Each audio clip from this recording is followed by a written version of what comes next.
You know, one thing I've learned about being human is that you can't port yourself to inferior hardware. But me being as stubborn as I am, I still believe I can port myself to the Game Boy. There once was a time where handhelds were less powerful than consoles to the point that they couldn't even run these console experiences without downgrading them until they were almost unrecognizable. The Game Boy and DS line of handhelds was so much less powerful than the consoles accompanying them at that time, and seeing the difference between the games really fascinates me.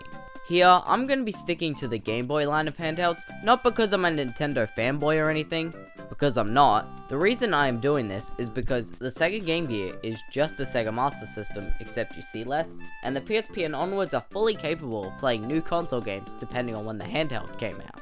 But there is one exception to this. The Gamecom, also known as the Game.com, had Sonic Jam ported over to it, and it's bad.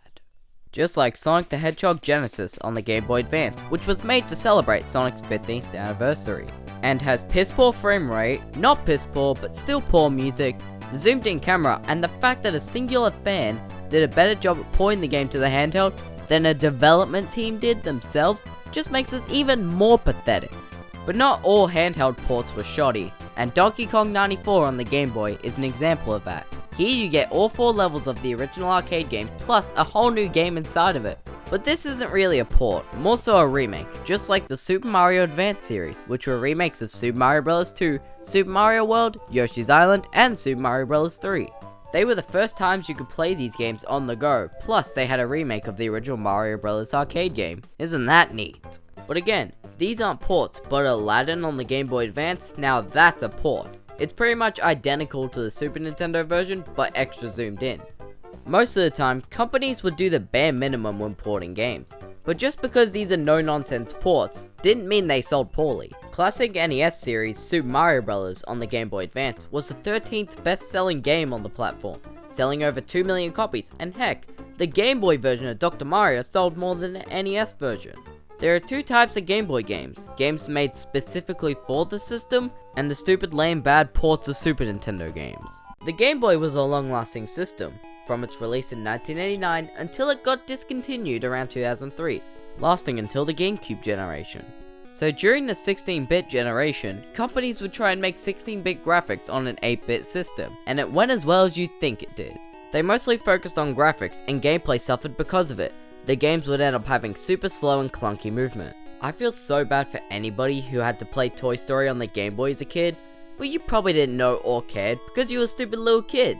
And I know this from experience because when I was a wee little lad, I thought WWE SmackDown vs. Raw 2008 on the Wii with only 5 match types was just the greatest thing ever.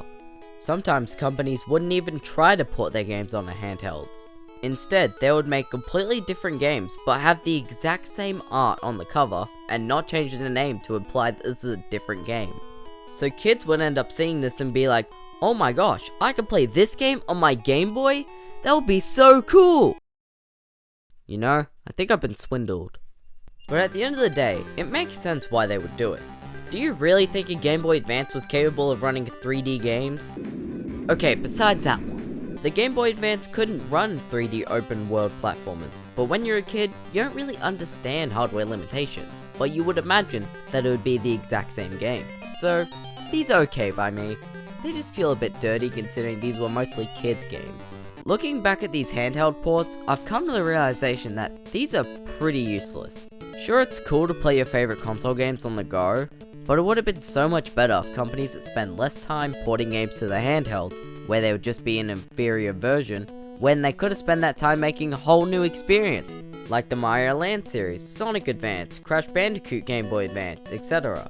These lesser versions of console games is what we have put our money towards instead of investing in brand new original titles. Sure, your parents might have picked out a SpongeBob game for you because they knew it was your favorite show, but as interesting as they can sometimes be, these games are just doomed to age poorly and negatively affect the legacy of the handhelds. And sure, these ports and remakes of retro games may have helped a whole new generation of kids discover the classics, but nowadays you wouldn't be playing these out of nostalgia or if you're just curious. But if you're buying Aladdin on the Game Boy Advance in 2025, I have so many other games I would recommend you buy over that, especially Jimmy Connor's Pro Tennis Tour. I'm telling you, it's the best game. Why does nobody believe me?